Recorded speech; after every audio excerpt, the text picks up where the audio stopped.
Yo, yo, yo.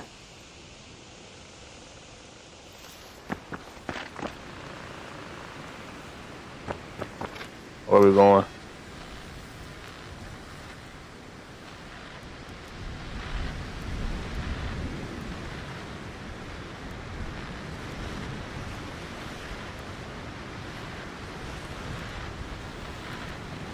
Let's head home at the North Complex elevator.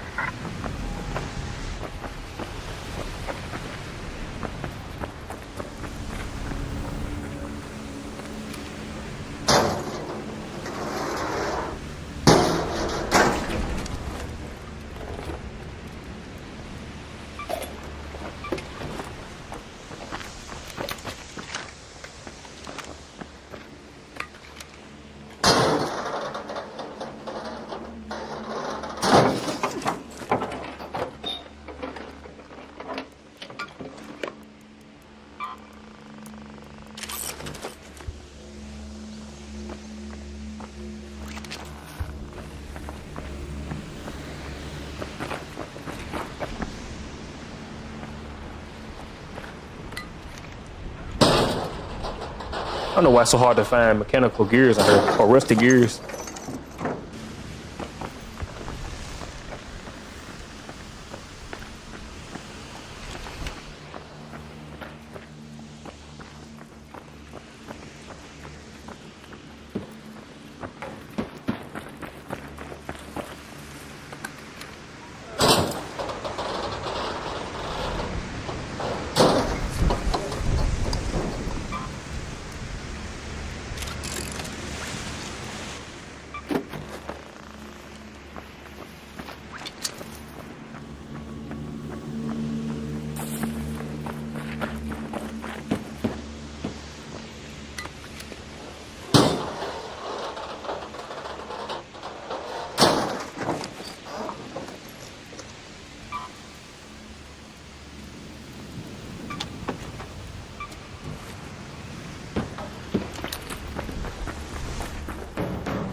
stuff.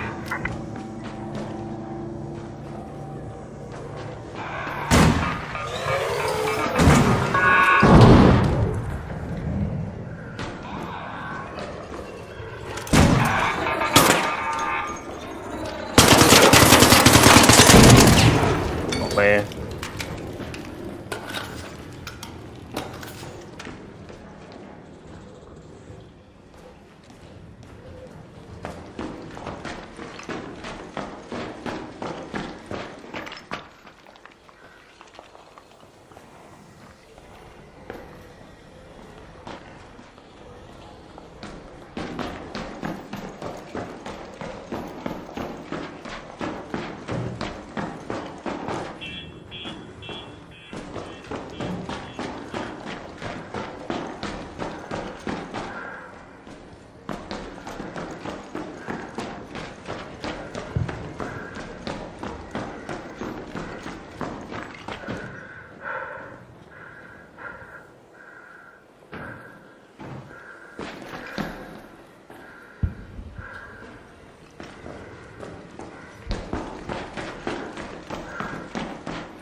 The fuck? Oh.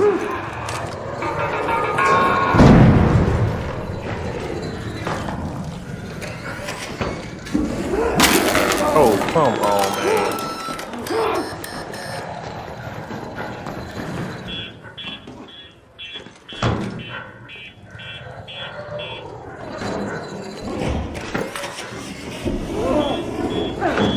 This is crazy, bro.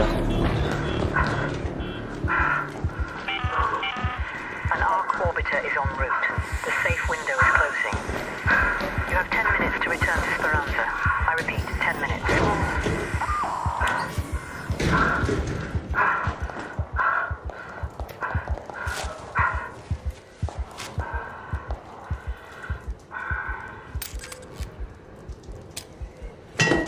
Fuck, wrong thing.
Fuck.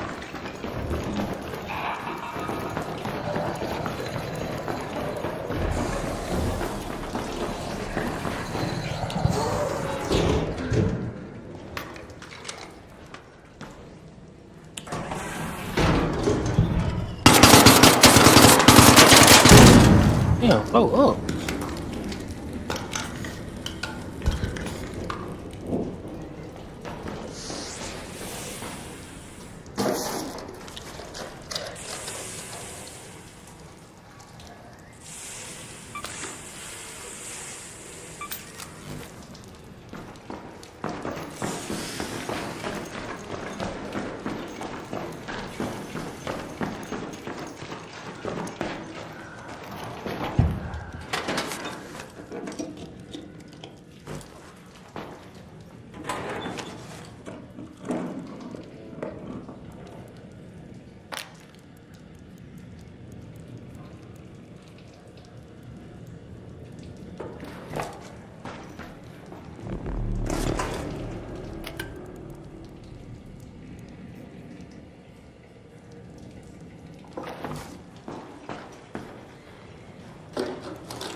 All raiders, we have Ark on screen. 5 minutes left. Go find a way home. I repeat, 5 minutes. Head home at the water treatment elevator.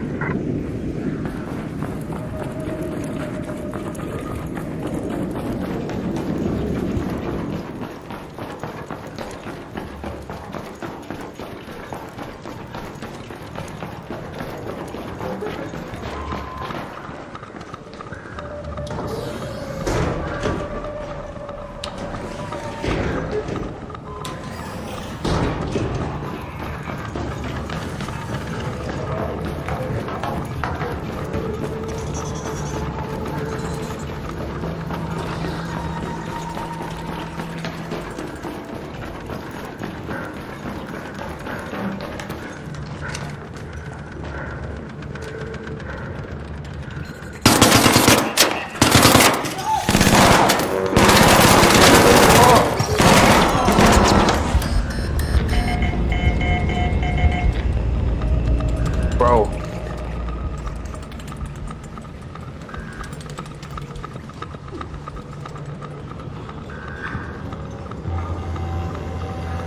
I should just kept fucking running, bro. I should just kept running.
Could have made some money there run though, I ain't gonna lie. I should get the fuck up in there.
Fuck.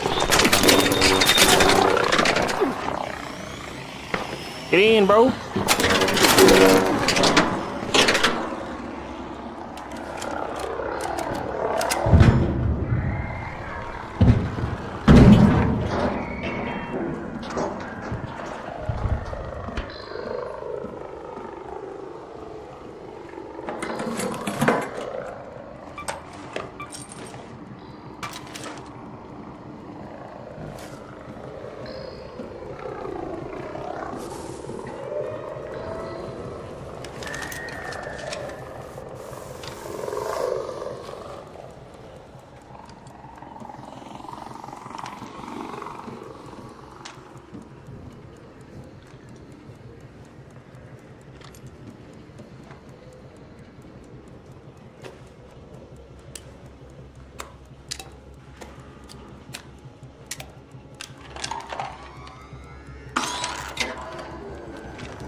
Friendly, bro, friendly.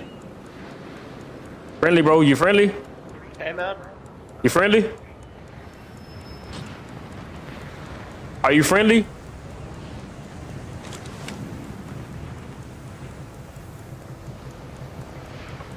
You friendly, bro?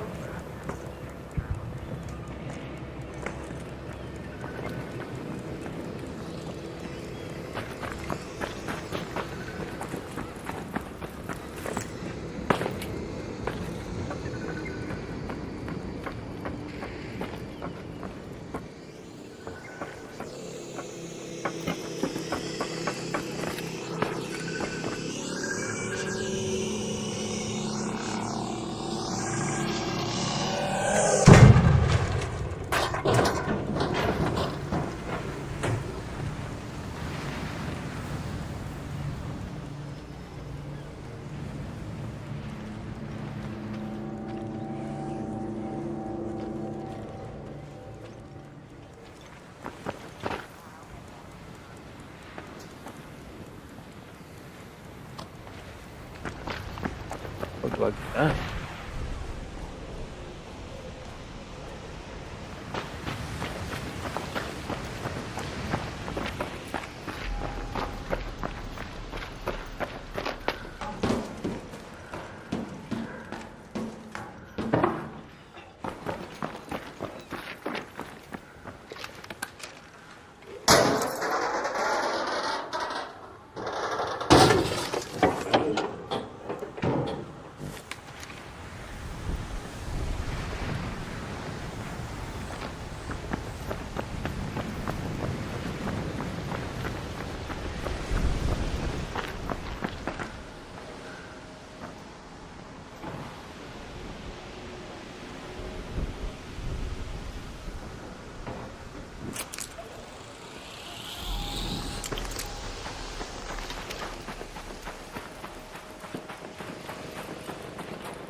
blank fucking trip.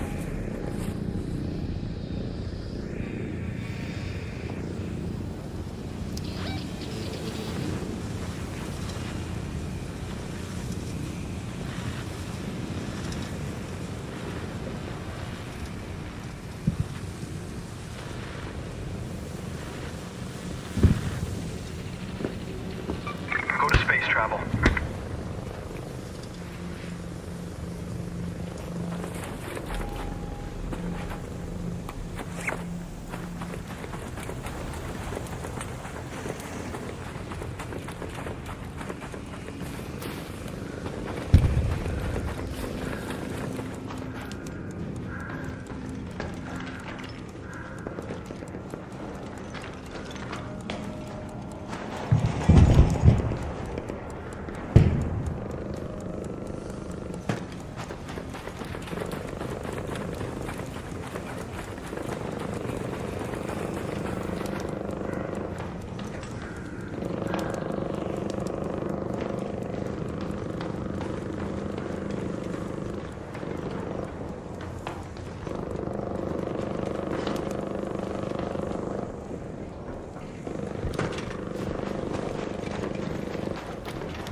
Fuck.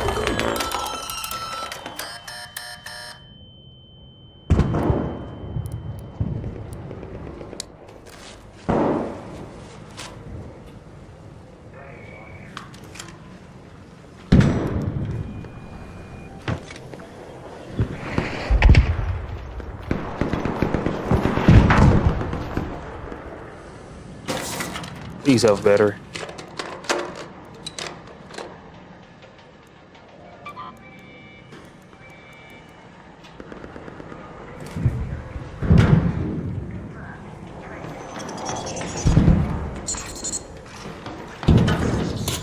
Oh, get the fuck off me, bro.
Oh yeah.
Friendly, bro. Friendly. Friendly. Friendly.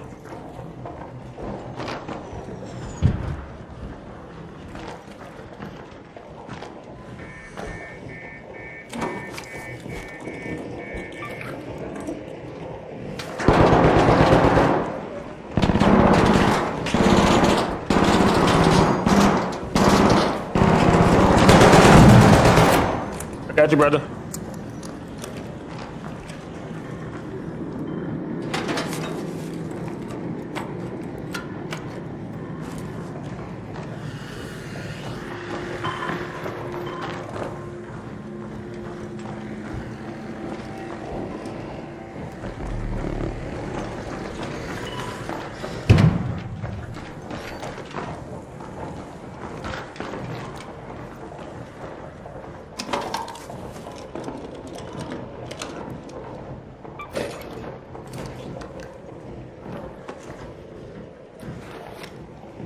Don't shoot! Friendly, bro. Friendly.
An arc orbiter is en route. The safe window is closing.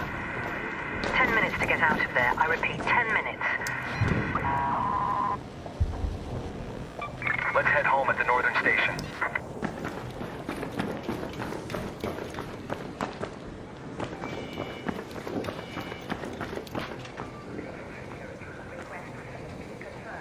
Train is on the way.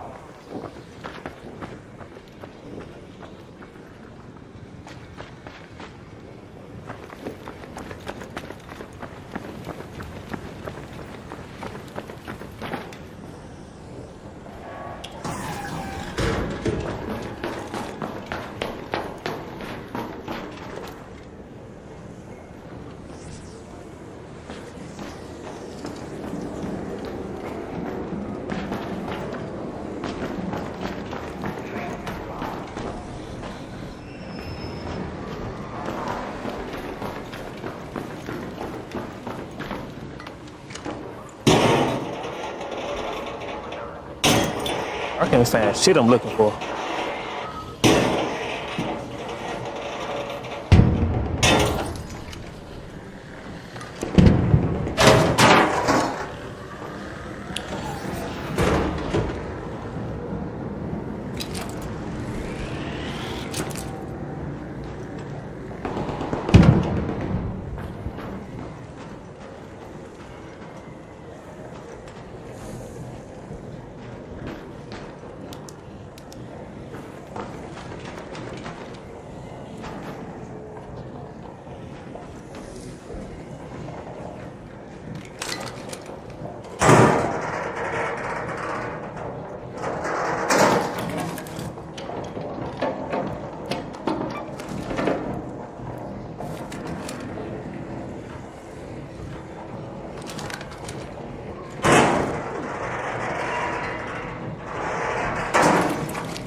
Fuck.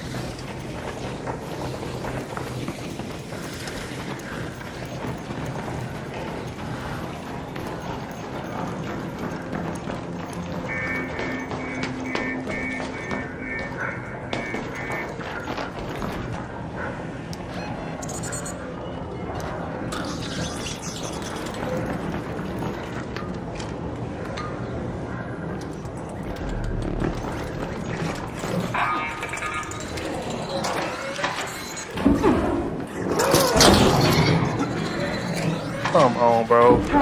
Come on, let me run.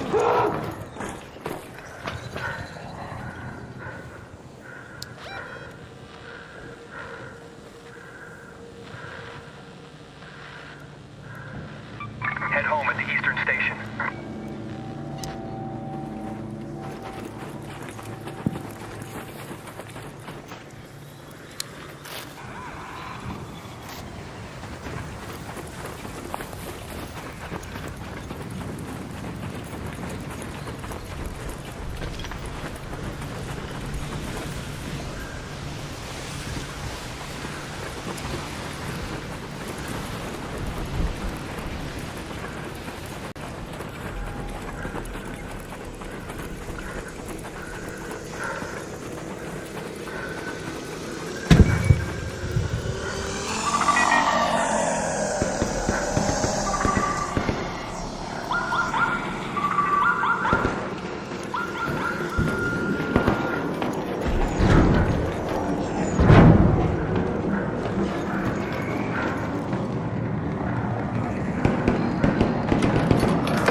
Arc on screen.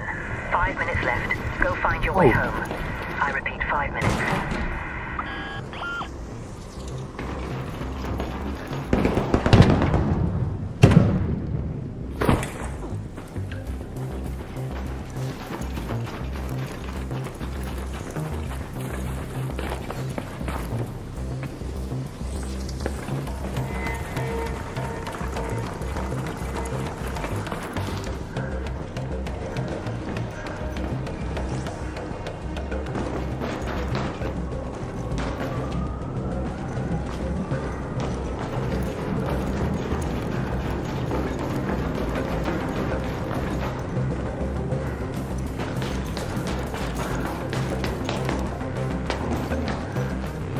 Where do I go?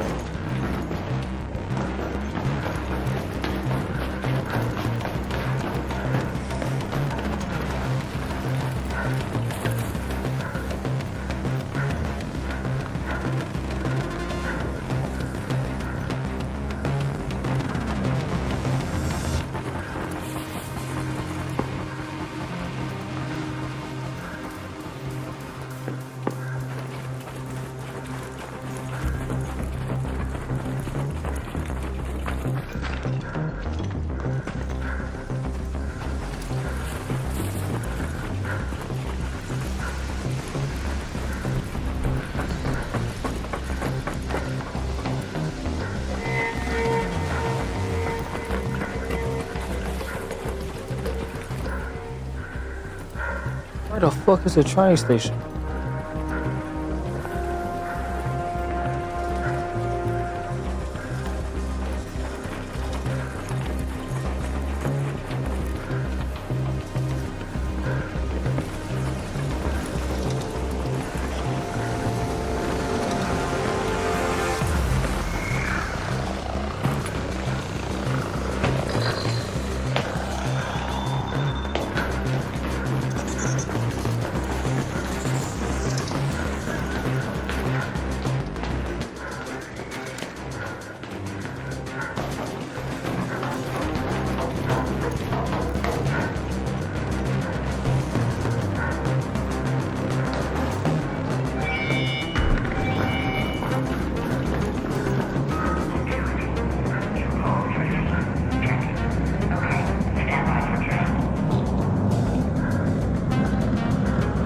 It is intense.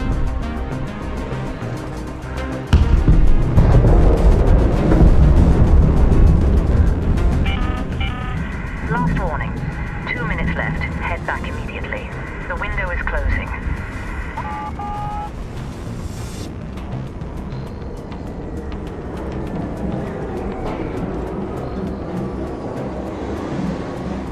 Train has arrived. Stand by.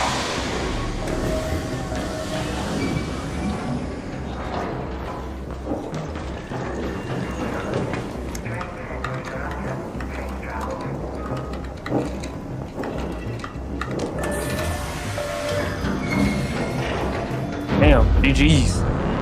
That was close. I almost didn't make it out.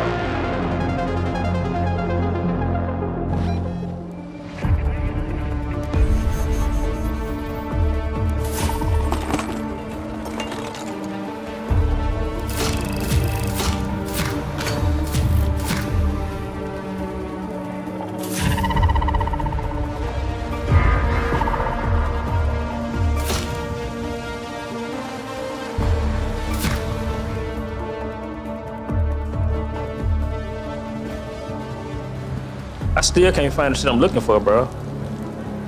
I went across this whole map and still didn't find nothing. Well, I didn't find what I was looking for.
Oh.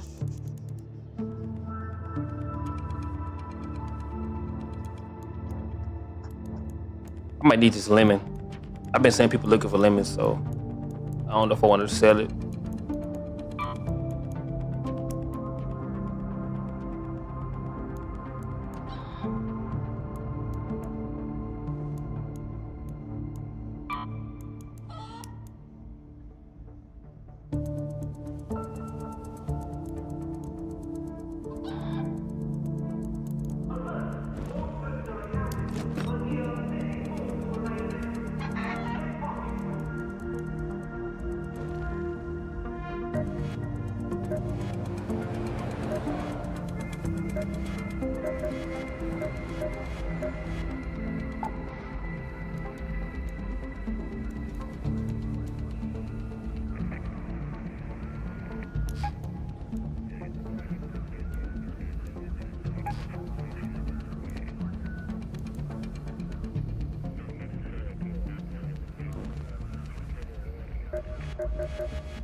Oh man.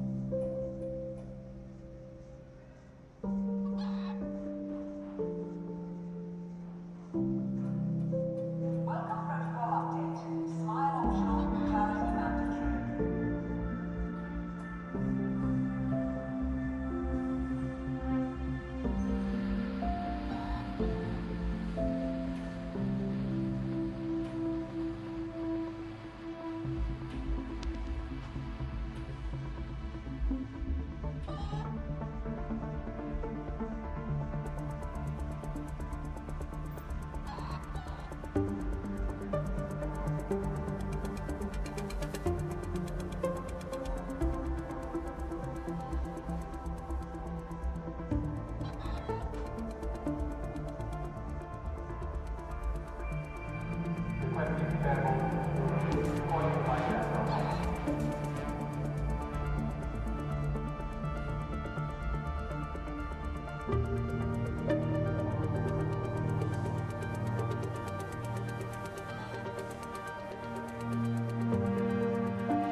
Reminder, Bay Plaza is not a market, battleground, or gym. At least not all at once.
I have always been a fan of games that let me take on opponents in a test of skill, and the action-adventure genre has given me a few lovely ones over the years.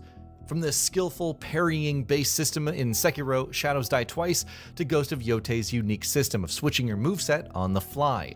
Getting up and close and personal with a worthy adversary has never been as good as it is currently. But then there's Where Winds Meet. Everstone Studios' effort to put its players in the shoes of a wandering swordsman looking to make their mark on a changing world brings wuxia into the mix, and its weapon variety and sheer amount of cool moves has me quite eager to begin a playthrough. It's time to take a closer look at a combat system that might just be the best one I've played yet. Let's get started. Smooth, stylish, sublime. The idea of a wuxia-based combat system and its potential success first caught my eye when I learned about Phantom Blade Zero.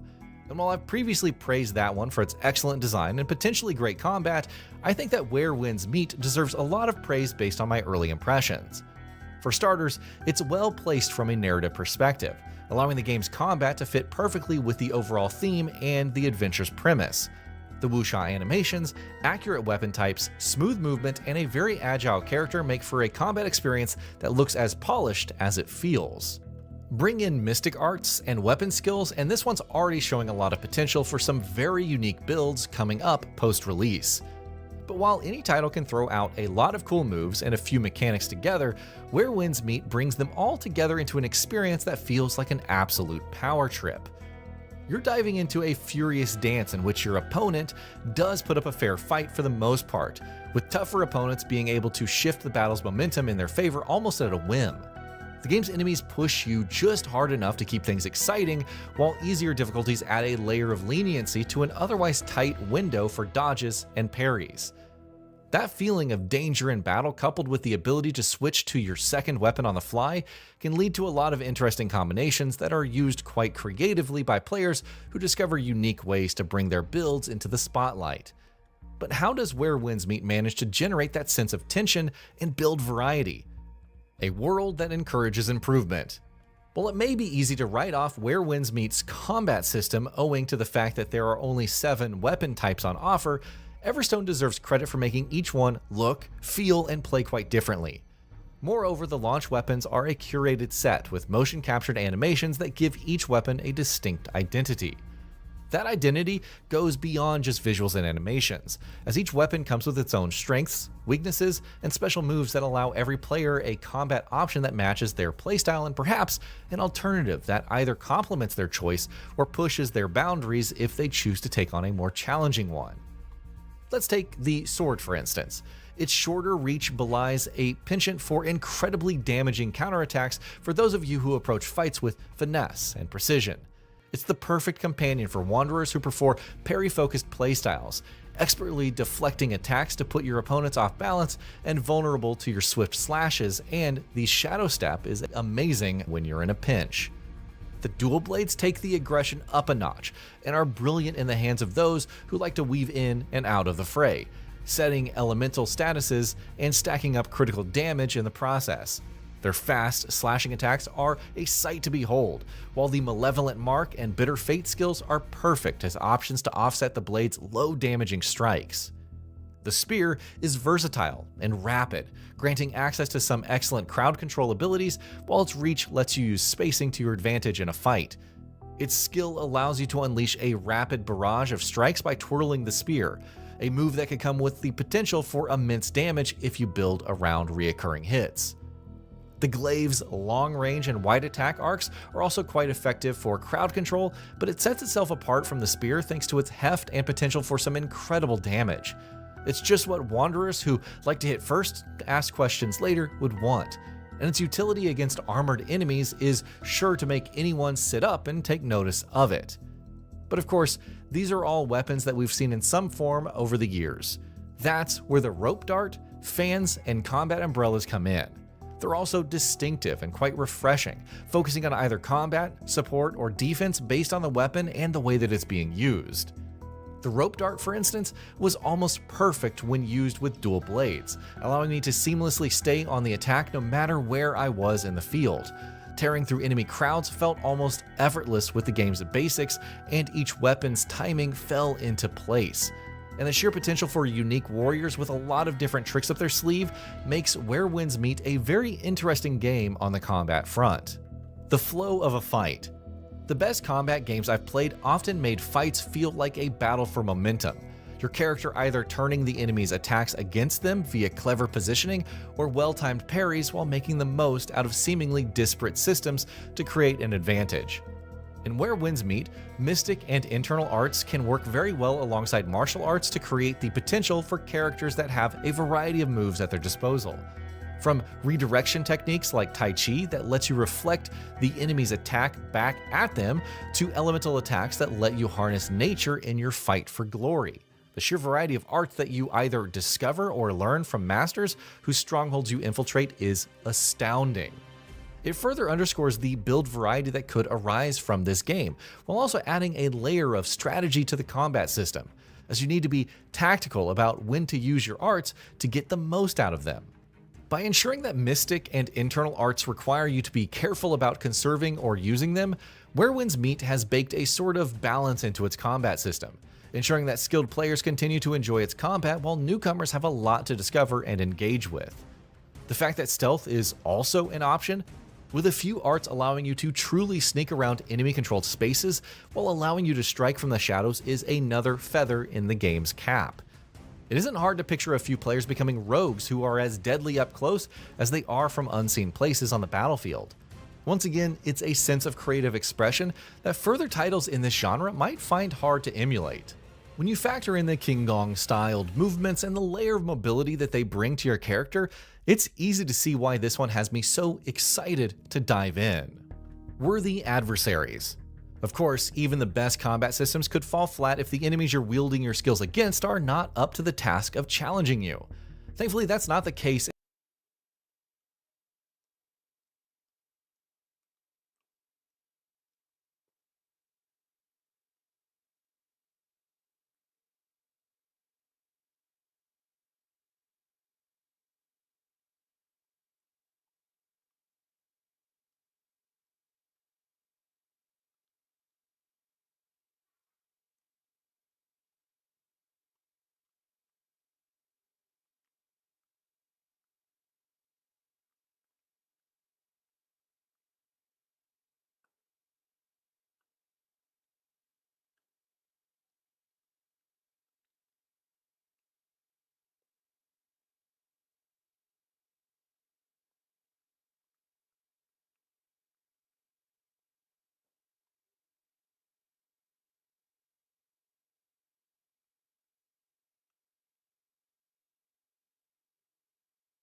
Bypass system now enforced. So running won't clear your balance.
The medical clinic is running on fumes.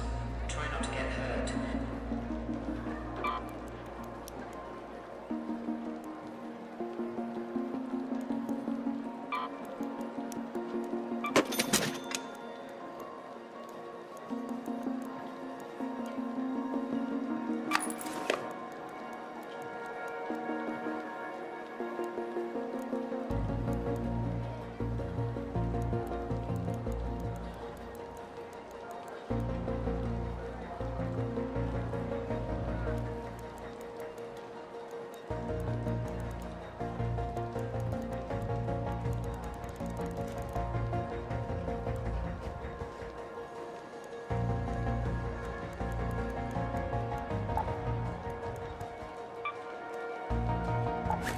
Attention all, a barrel's leaking, so avoid the shiny puddle.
I'll keep it short. What do you need?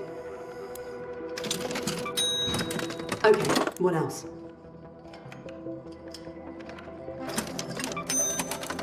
Scatter rounds. Brutal in close quarters.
What's good, Curtis?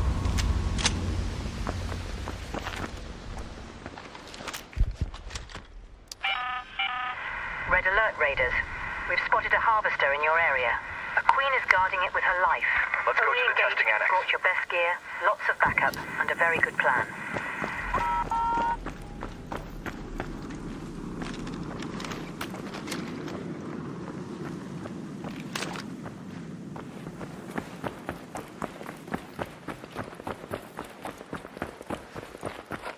I think it's going, bro. It's going good, bro. I can't complain. Just feeling a little under the weather. Feeling a little under the weather, but other than that, bro, can't complain, man. I'm feeling pretty good. I'm doing pretty good.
You playing this game a lot? So you really like it? Yeah, it's a decent game, bro. It's not bad.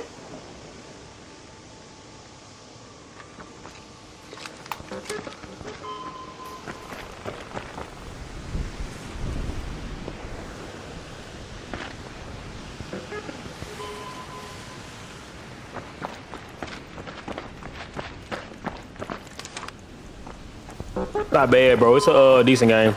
Once you accept it for what it is, man, you basically can do just anything in the game.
en route. The safe window is closing. You have 10 minutes to return to Speranza. I repeat, 10 minutes.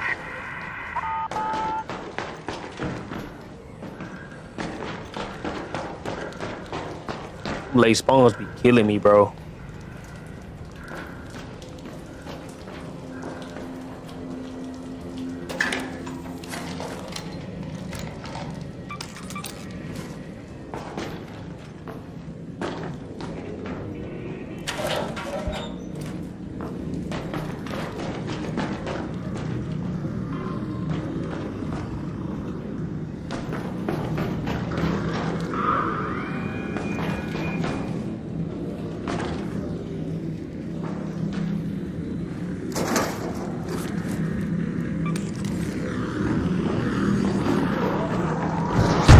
Fuck.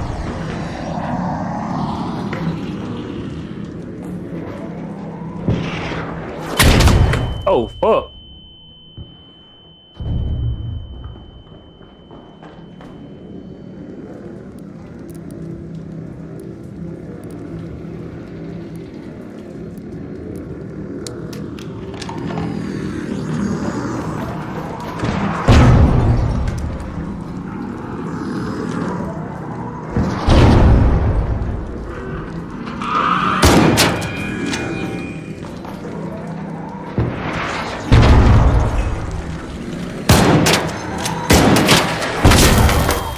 God damn.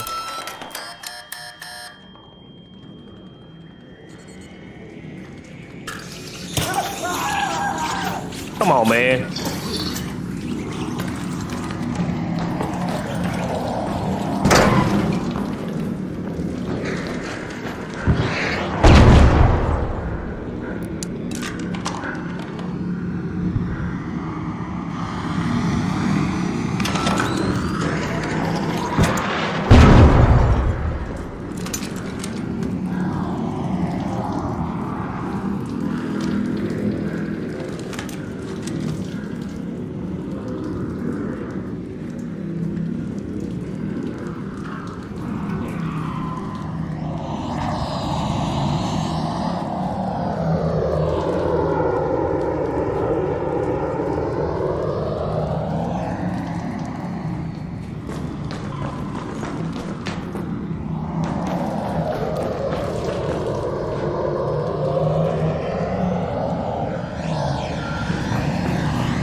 Oh, they so smart, bro, and move fast.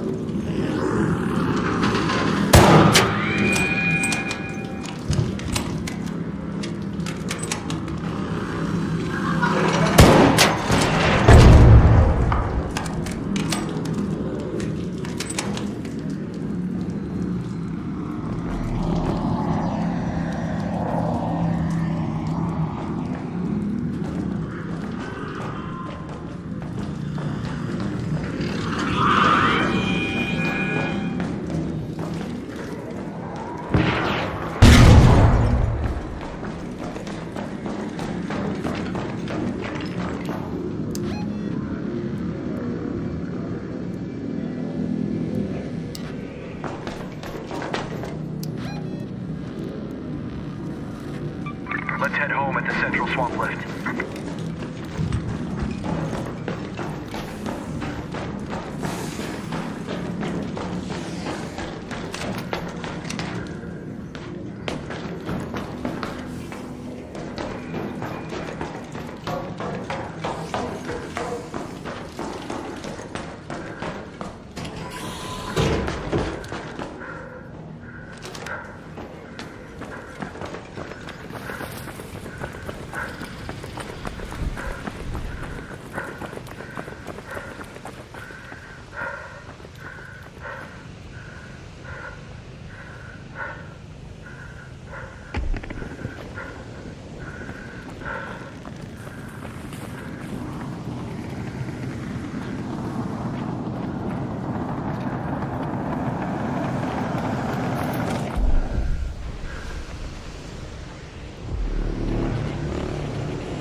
Close the door.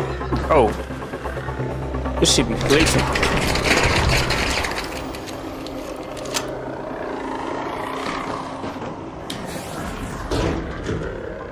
I gotta get the fuck, bro.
Chance to get out safely. Oh.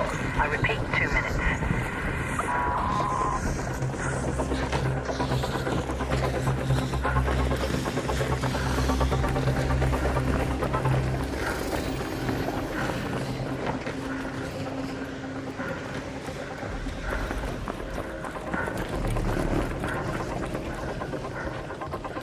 Damn. Bro, I'm pushing it close.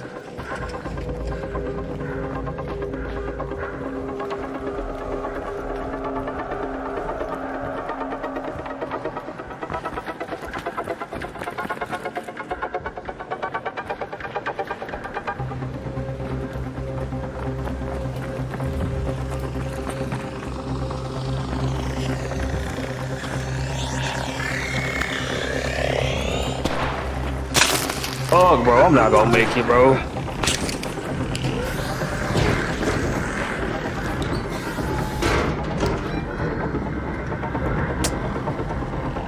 Man, I'm not gonna fucking make it.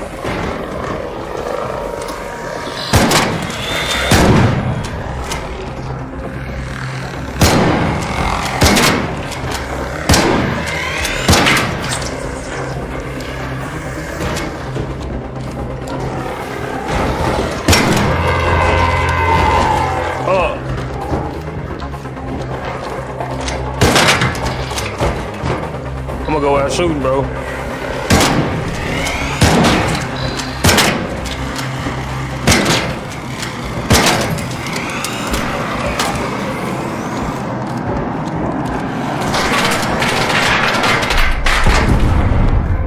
Damn, bro.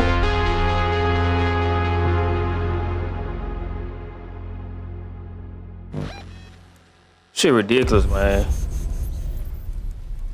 And still didn't get what the fuck I came there for. Why they? I hate, bro. What I hate in this game when they spawn you in late to a mission, bro. Why did they even get that on the game? I ain't had time to do shit but lose everything that I got. That was crazy. They love spawning you into late games, bro. I ain't had no but 10 minutes to get back to a fucking exit. I just got in the game.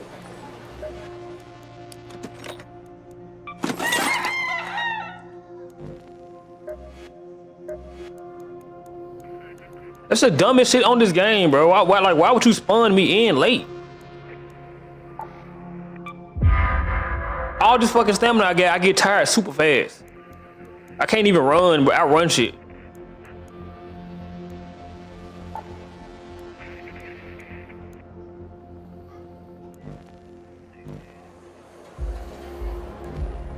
That's a waste of my fucking time, bro.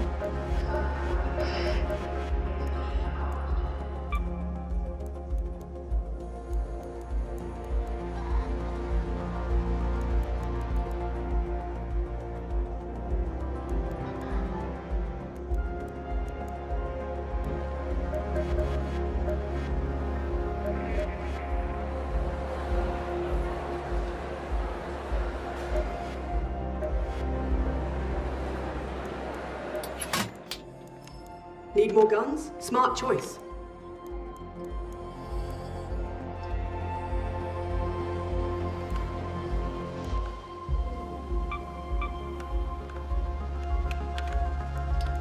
I get my wares from all over Toledo. That's as much as I'll say.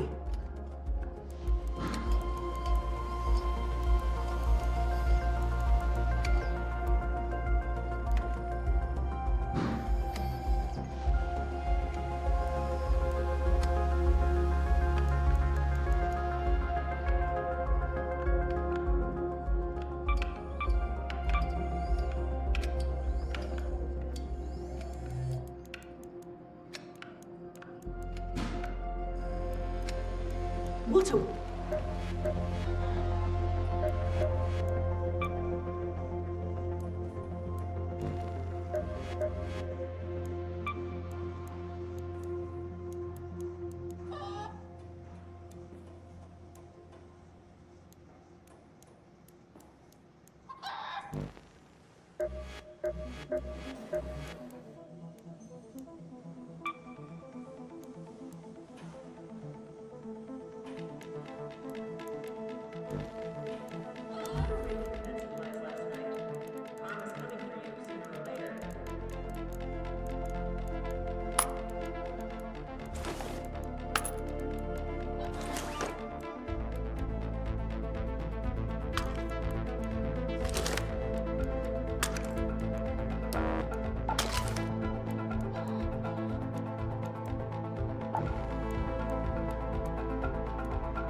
hello.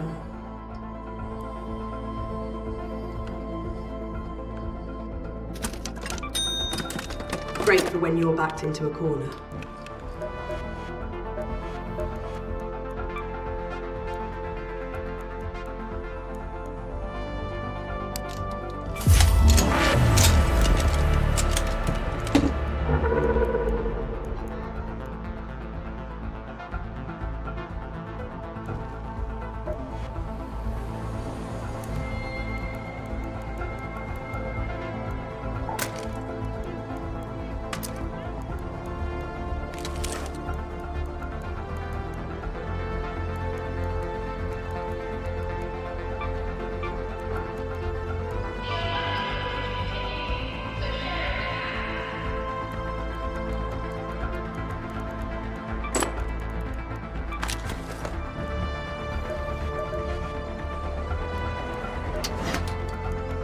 Forgot something? Enjoy.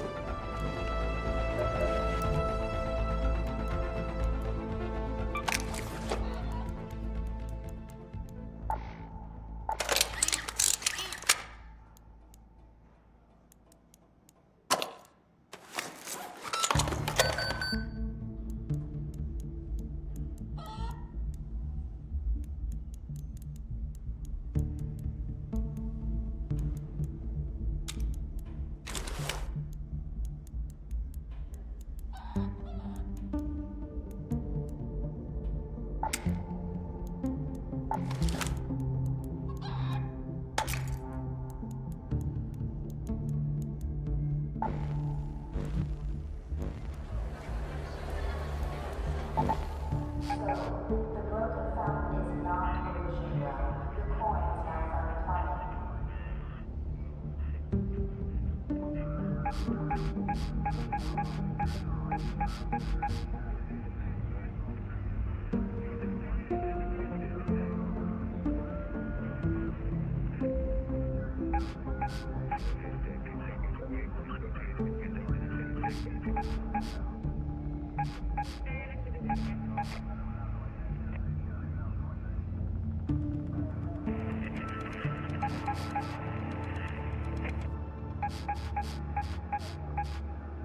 Oh man.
We've had to build our topside in.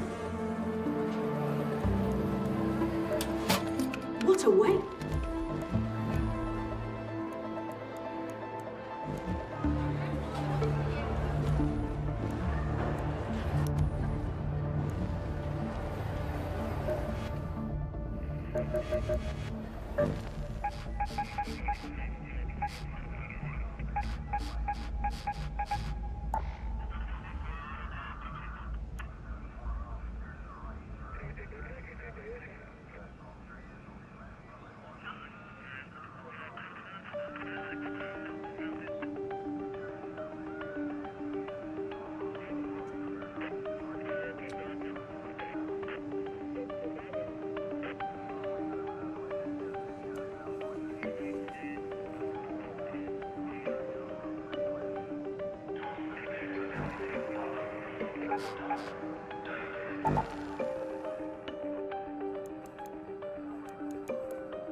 Let's go to the fort. My previous crew came under heavy fire before they could finish up.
Friendly, bro, friendly.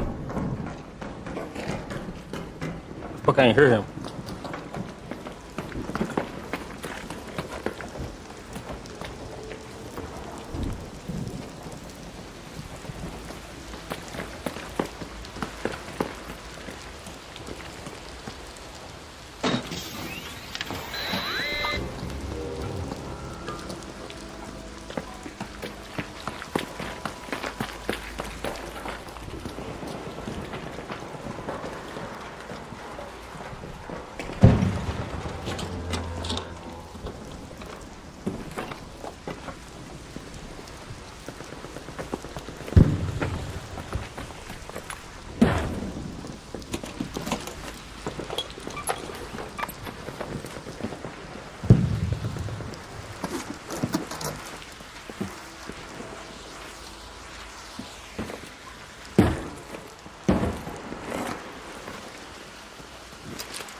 Go to checkpoint.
Man, why I'm stuck?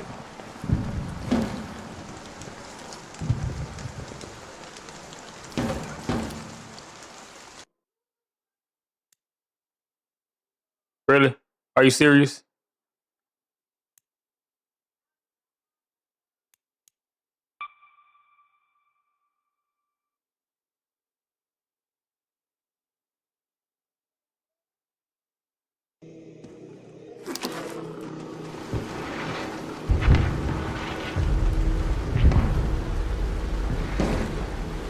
Oh.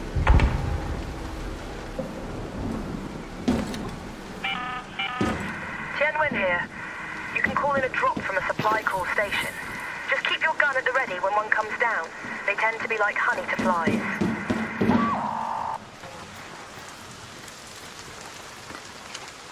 Bro, where is the rusty fucking gears, bro? Like, damn, I've been searching for this shit for 3 days.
Yeah, you would blow up there with it.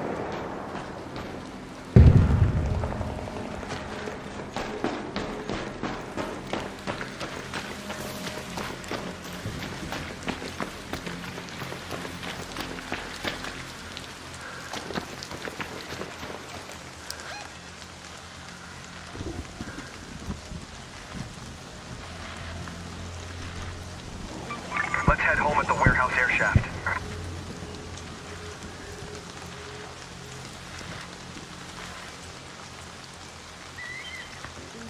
Let's head home at the forced air shaft.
System override. Clearance pending. Stand by.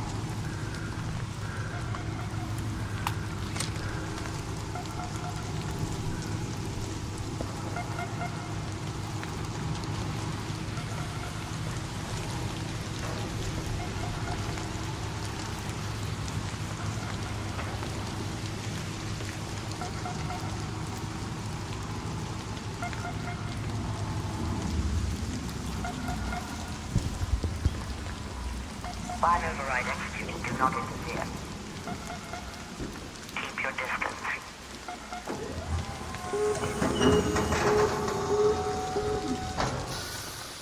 Passage cleared for exit. Move now.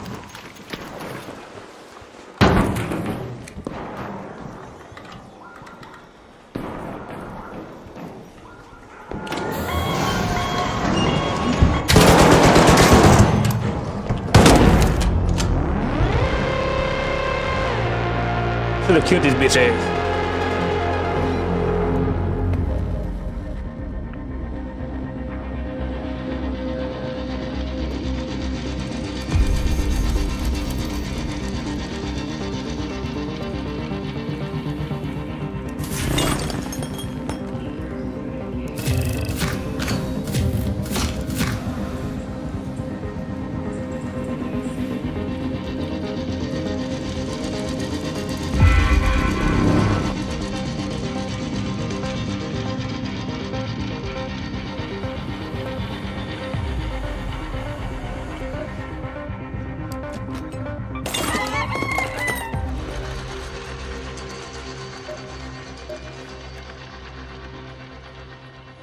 Rich in the building. What up, young Rich? What's good, my boy? What's good, my boy?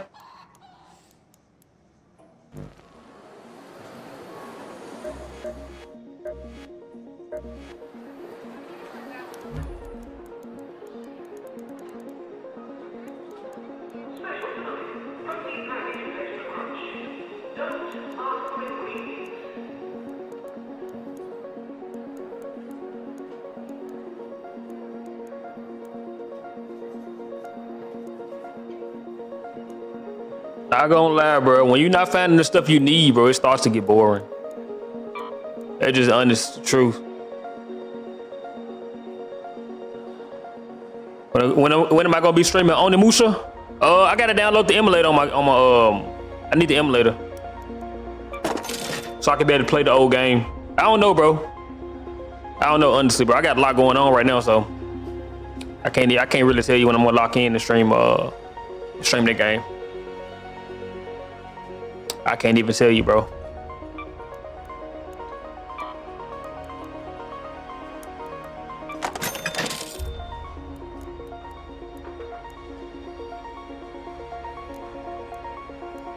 Like I really supposed to be off the game right now, bro. I was supposed to be I got an assignment to do.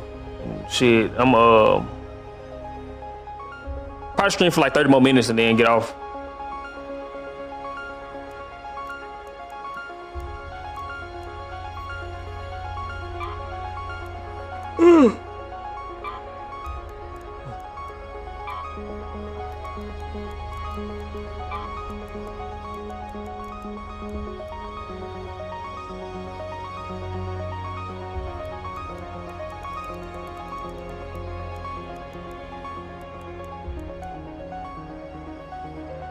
Which game is this? This is I was finna say the Division too, but it's not the Division. It's Arc Raiders, bro. Arc Raiders. It came out like a week ago. Something like $30, like 30 bucks. It's a pretty decent extraction shooter.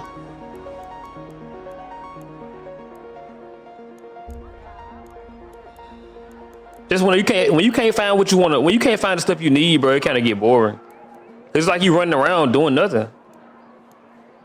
No, I need specific things, but when I go to the areas that they tell me it's in on the map, like when I get there, bro, I'm not even finding the stuff that I need. So you taking a risk. It's like risk, no reward though. You know what I'm saying? Like it's like you taking a high risk because you're going in with your equipment, your heavy equipment, your strongest gear, and then you take a chance of losing that shit and not even getting the shit that you come to get. So it's kind of exhausting, bro, and it's forcing people to kill each other because they think that you might have it on you. I think that's probably the Devs plan though. They plan like to make the game like their way. I don't know.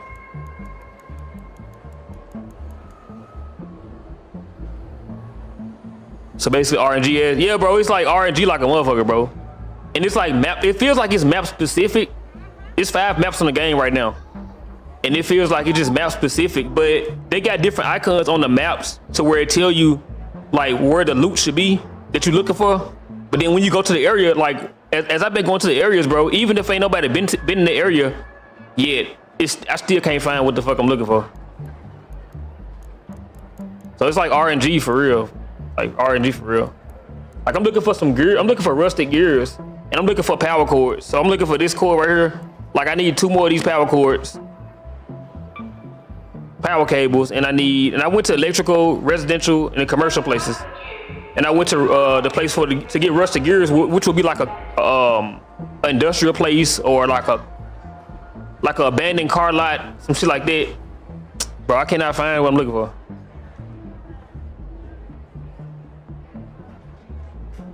Played a bit of Crew Motorfest. What is it, a racing game? I ain't never heard of that game.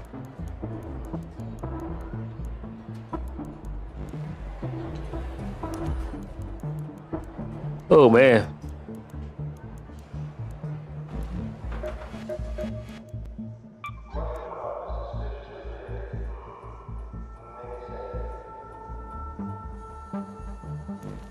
Yeah, bro.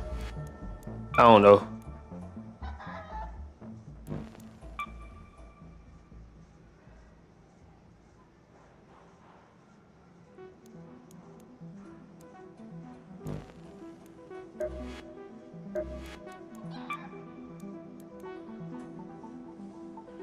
It's something that it's a racing game. Gotcha.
This is tough. I like this skin. This skin tough.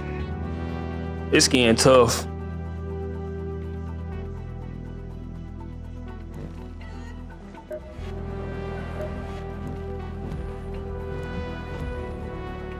Yeah, bro. I don't know, bro. It's like a game, bro. Like I can see it dying off in like a month or two. Well, not dying off, but like I see a lot of people like stop playing it because right now it's doing real good on Steam. But I can just see, bro, like it become like a repetitive loop. But the people who because it's a very niche game. But like for people who actually love extraction shooters, they gonna continue playing it because it's a good one. I just feel like Division had more to offer. Like Division had a whole bunch of shit, bro. Like you can go play story, you can play co-op, all that. It'd be cool if this game had like story mode. Yeah, that's what I'm saying. Like that's exactly what I said. Like if it had a story mode, it would be way better. It'd be way better. But I mean, it's only $30, so I mean, you know, Division was what full price when it came out. This game is only $30, so it's basically just an extraction shooter. And they did a very good job, bro, optimizing this game and using Unreal Engine. They use Unreal Engine on this game, by the way. And it's bro, they set the bar high. Like, it ain't no crashing. Like, the game is beautiful aesthetically. Sometimes the gameplay seems a little wonky a little bit. But, I mean, other than that, bro, like, it's a pretty solid game for $30. And it's fun. It's fun as hell. Like, I've been playing this game, bro. When I first played, I didn't like it. I played for like 2 hours and I refunded it. I didn't like it. But I ended up giving it another try because once I didn't play it again, I liked it again. I'm like, damn, like, hold on. I want to play the game, but I don't like the experience when I play the game. I don't like the full experience. I expect it to be something else, but it's a good game. Daniel in the building. What up, Daniel? Happy Saturday, bro. But yeah, when I played it again, bro, and just gave it another shot, yeah, it was pretty good. So I played like 28 hours since I didn't like the game. You know, since I refunded it. So I done played 31 hours of this game. It's pretty good. It's pretty good. But I feel myself getting burnt out though.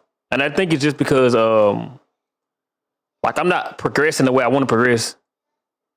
Because it's like it's a mission in the game where you got to go get a legendary gun. I mean, a legendary blueprint, to get it to craft a legendary gun. And bro, the mission is almost impossible to do by yourself. And I be playing this shit by myself.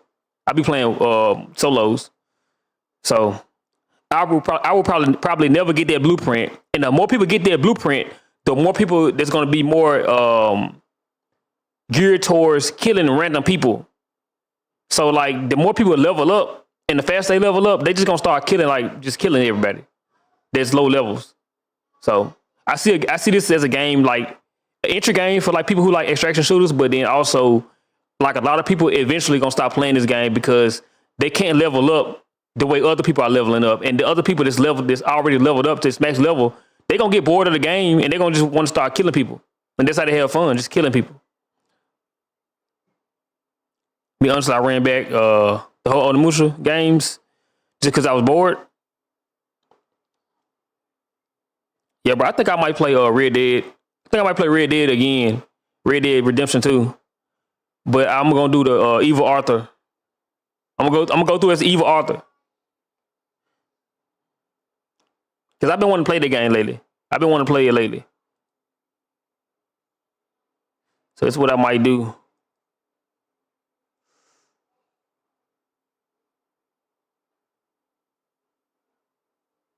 Damn, that's crazy, bro. Look at the Arc Raiders peak. This is only week 2 or week 1 of the game being out. Well, this week 2. It should be week 2. Bro, it peaked today at 416,000. Battlefield peaked at 426,000. But look at the player base right now. The current players online. Arc Raiders is ahead of Battlefield 6. It says a lot, bro. We'll see when Call of Duty come out. How many Battlefield players go from Call of Duty, go back to Call of Duty.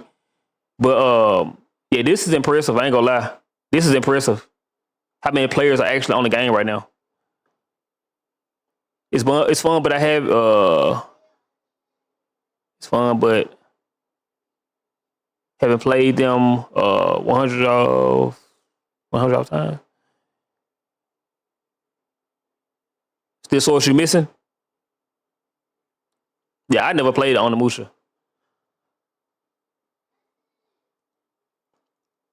I never even heard of it. I had never heard of it.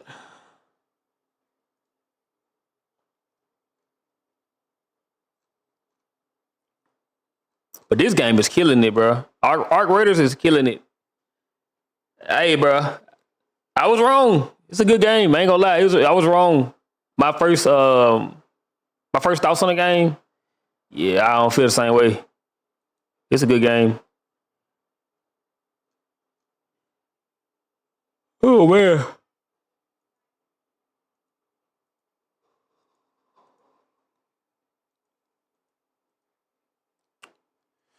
Trying to see what do I want to play right now.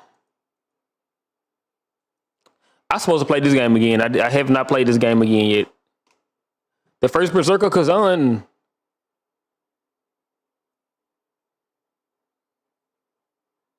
I definitely supposed to play this game a second playthrough. And it's crazy because this game came out this year, bro. It's so many games came out this year that's good. Man, it's crazy. It's been a good year for gaming. I forgot this game even came out this year. That's how many games have came out. It's been like great games.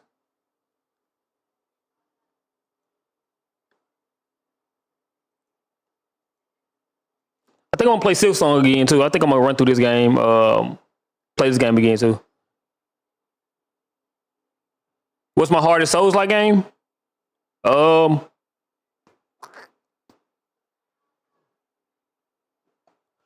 hardest Souls-like game that I have played.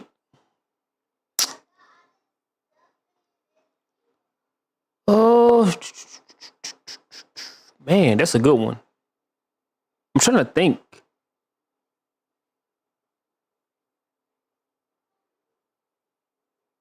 Now, I haven't played the Dark Souls games. I haven't played Dark Souls 1, 2, or 3. But right now, I would probably say, if you want to rate it, if you want to say like unfair Souls-like games, I would say in an unfair way, I would say Elden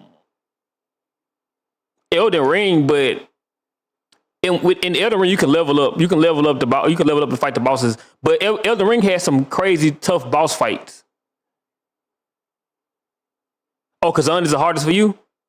Yeah, Kazan was a pretty good game. It wasn't that hard. They had hard fights, but it wasn't the hardest to me. But it for sure was good though. Like I beat the game before patch. Like, and they patched Maluka. They patched Maluka. That was the hardest fight in the game to me. They patched Maluka and they patched the what's the name of that dude when you knock his arm off and then he come back. He had 3 phases. I forgot who he was. He was giving people a lot of trouble, and he was one of the early bosses. But Maluka to me was the hardest boss by far in that game.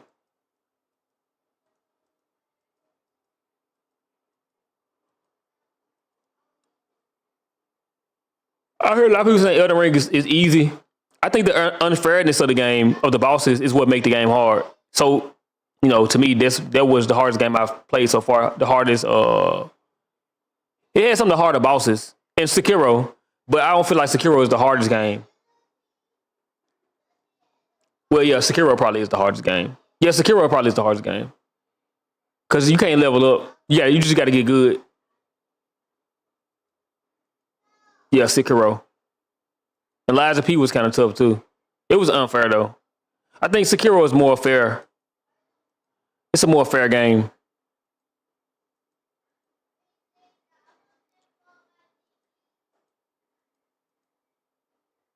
Ninja Gaiden.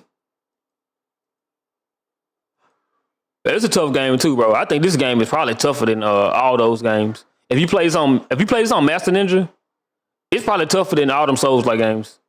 I ain't gonna lie to you, bro. That shit will have you debacled. For real. This game might not never come out, bro. And it will be a good game if they go ahead and come out with it and But like if this game come out, it's a Souls-like game. But they dropping the ball on this game. I've been waiting for it to come out. I purchased it early on. I only paid like $5 for it. $5 or $6 for it. But when it come out, it's probably gonna be like $29, $30 if it ever come out.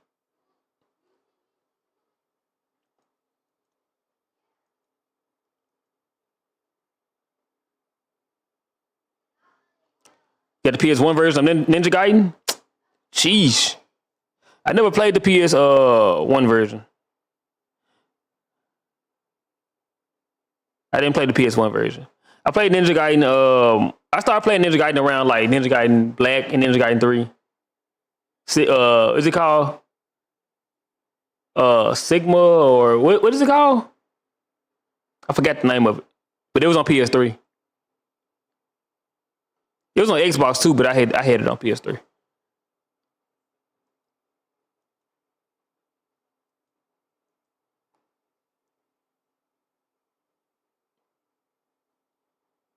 So controls are funky. I bet they are.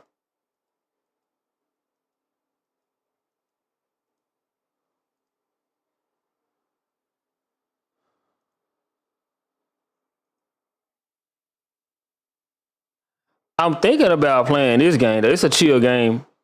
It's basically like a Telltale game. I'm thinking about playing this game actually. It'll just be a chill game for me just to sit back and play, bro. And it's basically like you just you know like a Telltale game. You know what a Telltale game is. I'm pretty sure.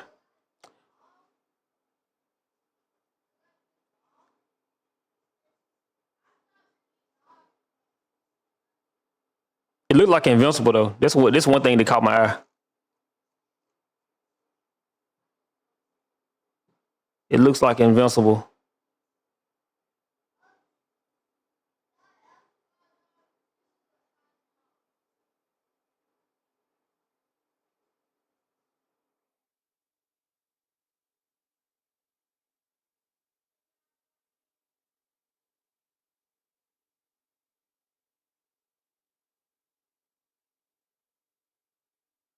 Hold on, Star Wars. Hold on. Now, one game that I haven't played that I know I need to play, and I have not played it yet. And I know I'm dropping the ball on it. It's Star Wars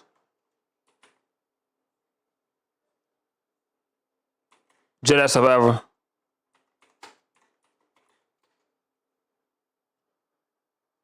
I'm gonna have to wait till it go back on sale though. I'm not paying $69 for it. I'm gonna wait till it go back on sale. But this game right here, bro, I need to play this game.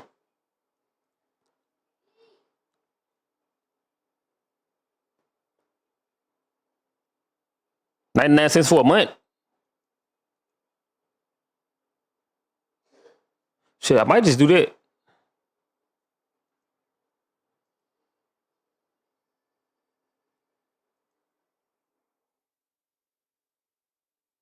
I might just do that. Cause I beat it within like a week. So I mean,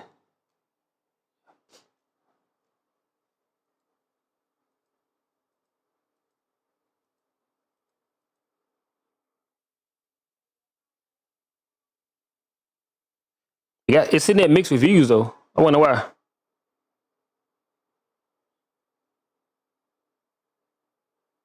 Oh, performance.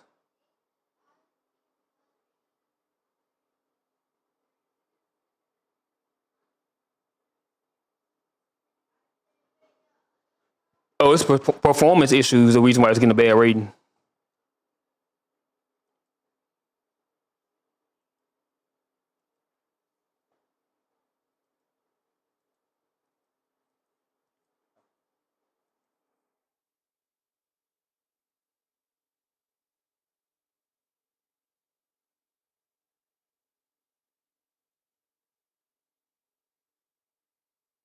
They go to the best Spider-Man game of all time that people love to hate on because it's a black character in the game. It's crazy because people like the Miles Morales game, but they don't like this Spider-Man game because Miles Morales saved the day. He saved Peter Parker, so they don't like this shit. Now they hate the game, bro. This is a weird place we living in. The world is a weird place.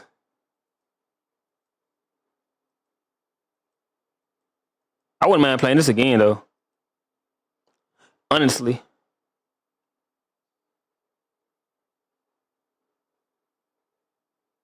It's actually cheaper on Steam.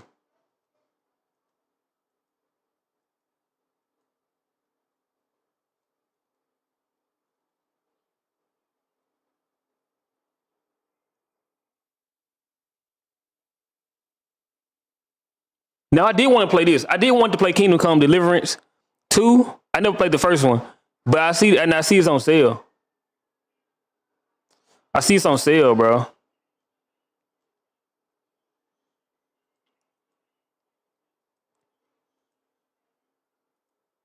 I need to do more research on this game because I don't actually know what it's about. Got real good graphics though.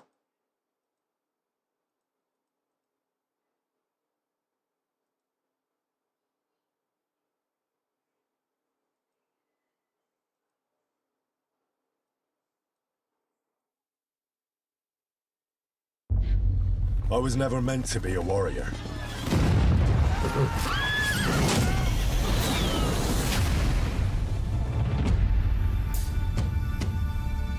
Get up now! Stop screaming, for the love of God. I was a peasant.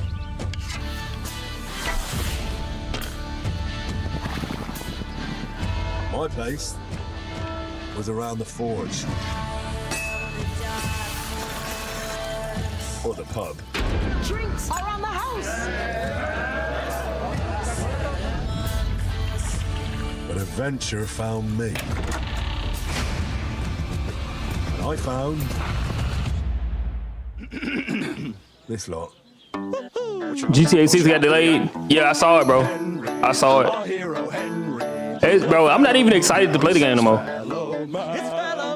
I'm really ready for them to get rid of, like, to go ahead and we get past the Grand Theft Auto 6, and hopefully they focus on something else, bro. Like Bully, like remake Bully or remaster Bully or not remaster, but remake Bully, or like do a Bully 2. I would rather have a Bully 2. Maybe that's how it was meant to be. Or give us a Max Payne or something like that, bro. Max Payne 4. You know, Red Dead Redemption 2. I mean Red Dead Redemption 3. But once you've chosen the path of adventure, you have to fight. I like Grand Theft Auto games, bro. They decent, but I feel like they're overrated. There they are. Well, now we're really fucked. You have to fight till the bitter end.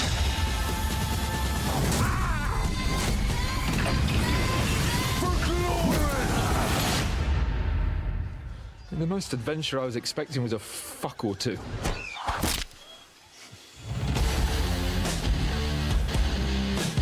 Yeah, I think I might check this game out. I ain't gonna lie, I might check this out. It came out this year too, by the way. A lot of games came out this year. A lot of games came out this year, bro. Like a lot of games, bro. There were good games. Like this game was actually a good game, but it just got overshadowed by a whole bunch of fucking games.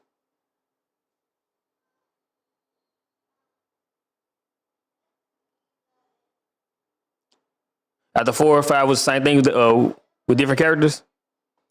Yeah, bro. I feel like Grand Theft Auto is like only so far you can go with the game, because like what you're doing in the game is basically in the title. Grand Theft Auto, like is like Grand Theft. You creating crimes and shit like this. So like it's only so far you can go with that title.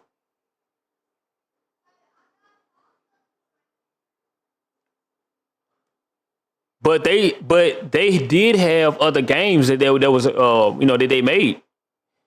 Like back in the day, bro, they made other games other than Grand Theft Auto, and so it kind of balanced it out. Which all the games was kind of similar, except Max Payne. Max Payne was different than Grand Theft Auto, but I think that studio worked on Max Payne 3. They didn't do the other Max Paynes. So it wasn't an original IP. They bought Max Payne, and it was different. But yeah, bro, they actually used to work on other games and used to do other things. But like it's just like they got corporate greed now, bro. They just care about being greedy and lazy, so they don't want to put out different type of games. They only want to make Grand Theft Auto, and when they make Grand Theft Auto, they make it last not 5 years, but 10 fucking years, a decade. And they just keep pumping out the same game over and over and over again, bro. Like Grand Theft Auto 5 came out 4 times. Like there's no way that people should have been buying the game over and over and over again like that, bro. Like, it came out on 3 generations. 3 generations got that game, and then they launched a Steam version, an enhanced version on Steam. You know what I'm saying? I think it was like last year or something like that. So, this game came out like 4 times, bro. And people kept buying the shit. And they were setting the full price for like, bro, for the better of like, I think it's been like 14 years since Grand Theft Auto came out with another game. And like for at least 10 years, bro, that game was full price. It was $59.99 for like 10 years, which is crazy. Between I can say between Rockstar and Nintendo, they're gonna drive the prices up for video games. They're gonna ruin the market. That's why we need games like this, bro. Arc Raiders, bro. $30 games, bro, that's actually good and that's doing numbers the way it is. Like, we need balance. Cause like Nintendo selling games for $80. I got GTA Deluxe for $6. Yeah, bro, I got GTA 5. I got GTA 5 this year, bro, and I got it on sale. I didn't pay that much money for it. But I'm saying like that game came out like 4 times, bro. Like Grand Theft Auto 5 came out like 4 times. Trying to run duos on Arc Raiders. Is there it's not a duos, bro. It's only trios. Ain't no duos in Arc Raiders.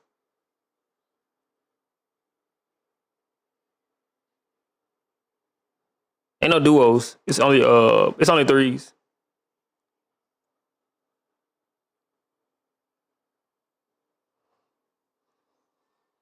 Oh shit. Did they give a reason why they delayed it? Is there a reason? I don't even think there's a reason why they delayed the game. Well, they're gonna say it's a reason. They're gonna say it's unfinished, but I feel like it's because they want to try to wait close to the next generation, so they can kind of merge generations. They can come out with this game on this generation, and then they can put it on the next generation game too, console too, and then charge more money for it and call it enhanced.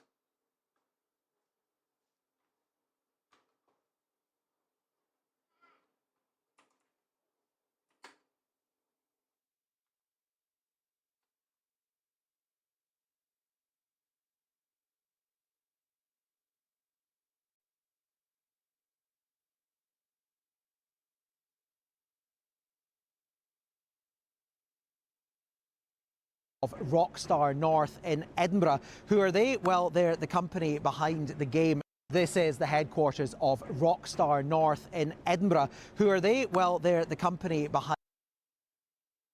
Hold on.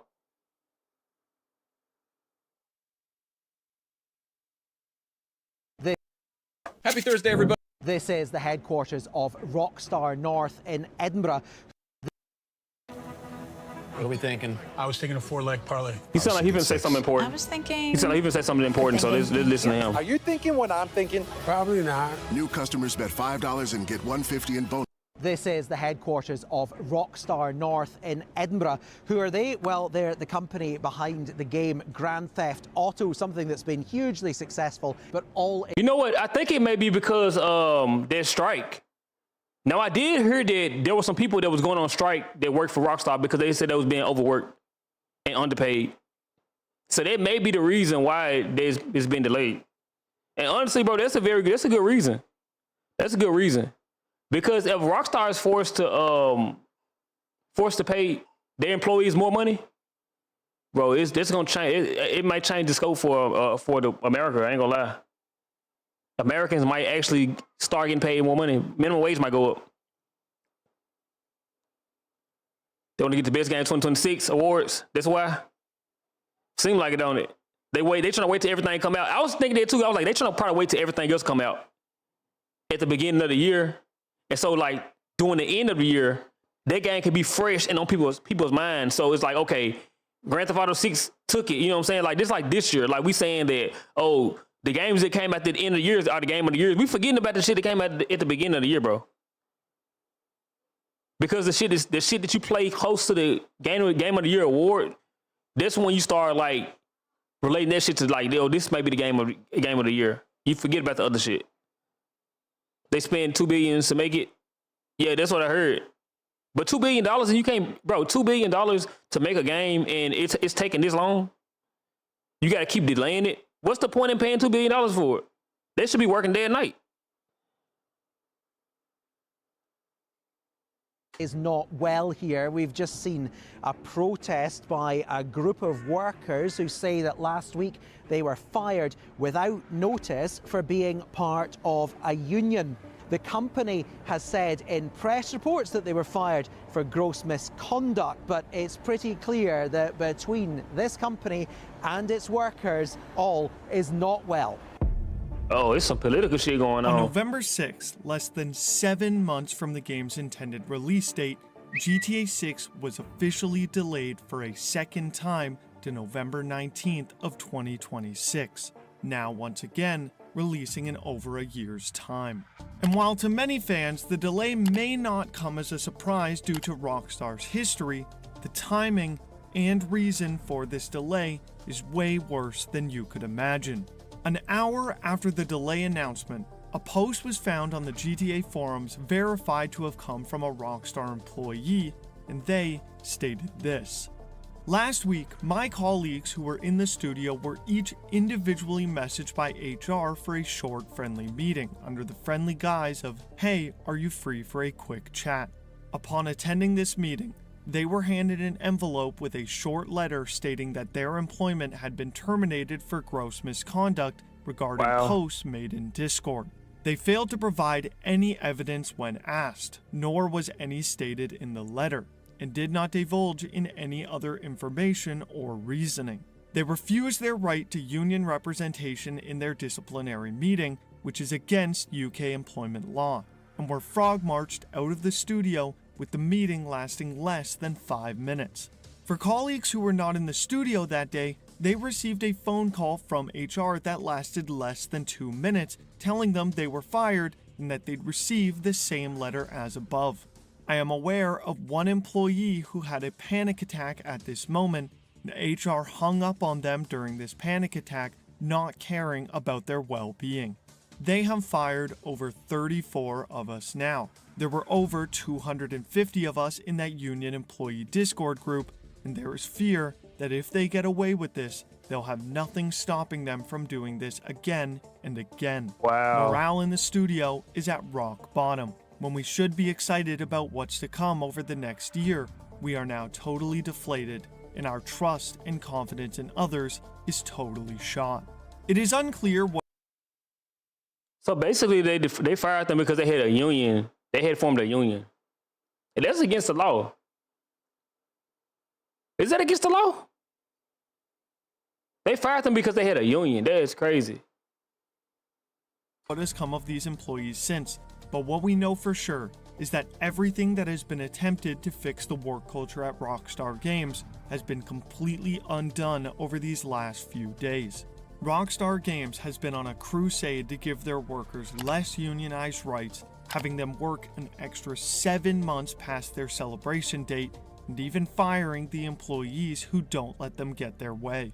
And even from my own personal experiences, I can tell you that having a good portion of your staff working in conditions that none of them want to be in, especially on a project as big as GTA 6, can only lead to one thing: complete and utter disaster.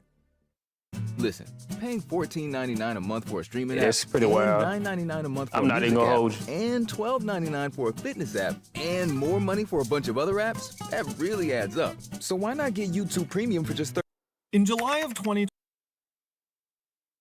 Rockstar said, y'all gonna work for these last funds. I don't care what you say.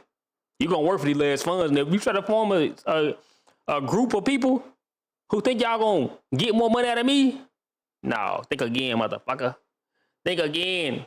Yeah, we're gonna drop $2 million on making Grand Theft Auto 6, but y'all ain't gonna get no raise. And you gonna work these hours.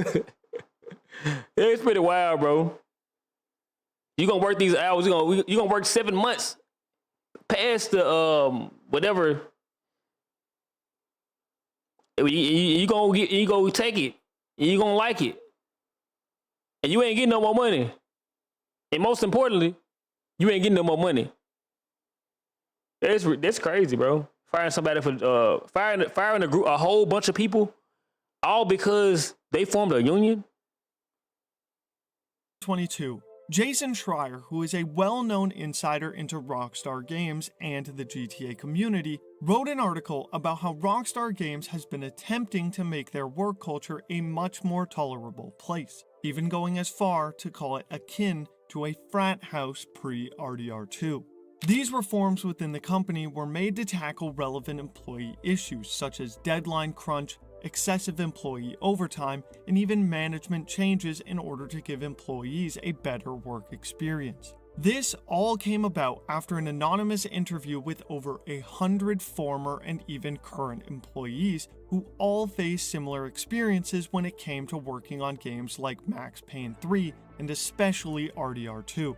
Rockstar was determined to make the experience better when it came to developing GTA 6. So, on the surface, we assumed everything within the company was running smoothly from here on out. But, over the last few days, we have come to learn that this was far from the case. It seems almost as though that it is perfect timing that just a day and a half prior to the delay announcement, Rockstar Games had been accused of firing over 40 employees for what was originally unknown reasons. These aren't just any staff members either, but rather ones that have been with the company for multiple releases. Senior artists, animators, QA testers, designers, programmers, producers, and even project leads. However, it was later discovered that every single employee that had been sacked was a part of a Discord group that was actively trying to push for unionization within. I'm not gonna lie, bro. Anytime that you see like a group of people being fired from a job or a company, it's usually because of something like this. It's usually because of like political reasons. Like that's usually, bro, 35 people fired and they trying to fire like probably more because it was 250 people in a unionized group. Like, yeah, this should be against the law. And even if it's not against the law, bro, I feel like gamers should not support this type of behavior. We shouldn't be supporting this shit, bro. I ain't saying don't buy Rockstar, don't buy Grand Theft Auto 6. I'm just saying like we shouldn't support this type of behavior. They on their high horses, bro. They need to come down a notch. In Rockstar Games, and right when they had hit the 10% threshold of members required to initiate talks with the company, 34 of them were fired within just one day. The IWGB, or Independent Workers Union of Great Britain, a unionized organization that oversees the gaming industry, even went as far as to call it the most blatant and ruthless act of union busting in the history of the games industry. The union president, Alex Marshall, stated, "They are afraid of hardworking staff privately discussing exercising their rights for a fairer workplace and a collective voice. Management are showing that they don't care about delays to GTA 6, and that they're prioritizing union busting by targeting the very people who make the game." It should be noted, however, that Rockstar has responded to these claims, stating the reason for these terminations was actually the group's involvement in sharing confidential information within the Discord group. A spokesperson stated, "Last week, we took action against a small number of individuals who were found to be distributing and discussing confidential information in a public forum, a violation of our company's policies." However, the post from the Rockstar employee mentioned earlier explicitly stated that this was false and Rockstar has not provided any proof of leaked information being shared. He stated, "Let me make this clear. I never saw any discussion/leaking of Rockstar projects in the Union Discord. The only ever discussion was around unionization efforts and the working conditions at Rockstar. The Discord wasn't public. It was a private Discord group that only contained Rockstar employees and the IWGB union officials. It's very likely that we will never be able to find out which side is truly correct and if any information was shared or not.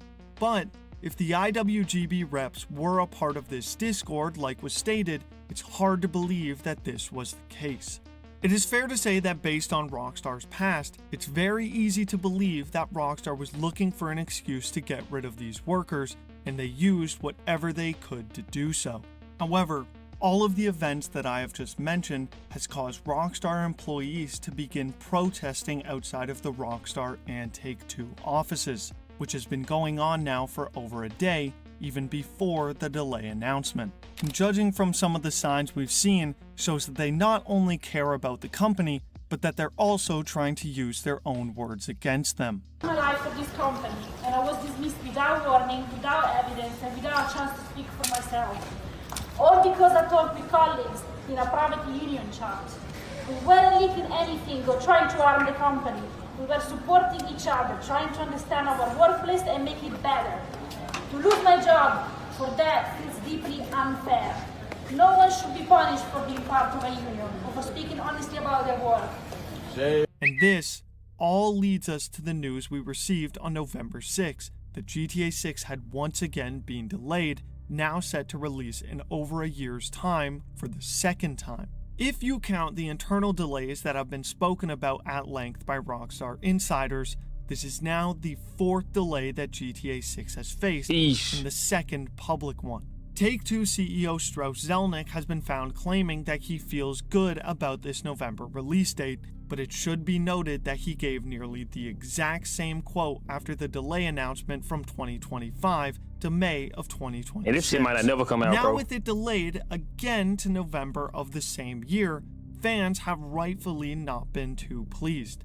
And fans aside, I think it can't be understated that the timing of this delay is all too perfect, happening right around the time when developers within the company are protesting their working conditions, being fired for making their grievances known. Now Rockstar faces a situation where over 250 employees are potentially at risk of losing their jobs, and this is as they go into the most critical point of the game's development. And even in this situation where they still keep their jobs, the fans know that internally they are fed up with the company that they work for. Rockstar has stated multiple times that they will delay GTA 6 as much as possible to make sure that it is perfect. And while on one hand I think fans can enjoy that sentiment, Rockstar is clearly putting their developers at risk in order to make that happen. What the bro? It is very crazy, bro, that you see so many people getting laid off nowadays, bro. And it's not even just with Rockstar. It's all over the United States. And I really feel like it's because of AI. I promise you, bro, I feel like people are being replaced with AI, and these company CEOs and stuff, they feel like that we got AI, we can use AI, we don't have to pay regular people no more. But that's just my theory. And it may be a little far-fetched. I might just be saying some bullshit. But I'm really starting to think that AI has a hand in this shit, bro. It's giving people the confidence to just fire people and rely on, like, technology.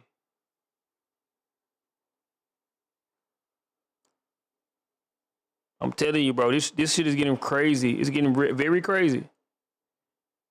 This world is getting very crazy. But yeah, man, hey, I'm about to get off stream, bro. I got some things to do. But yeah, appreciate everybody that came through, bro. I'll be back live probably tomorrow morning. I don't know, we'll see, bro. But yeah, bro, if you like the stream, subscribe if you're new. And I'll catch you on the next one. And we out. Hello, guys.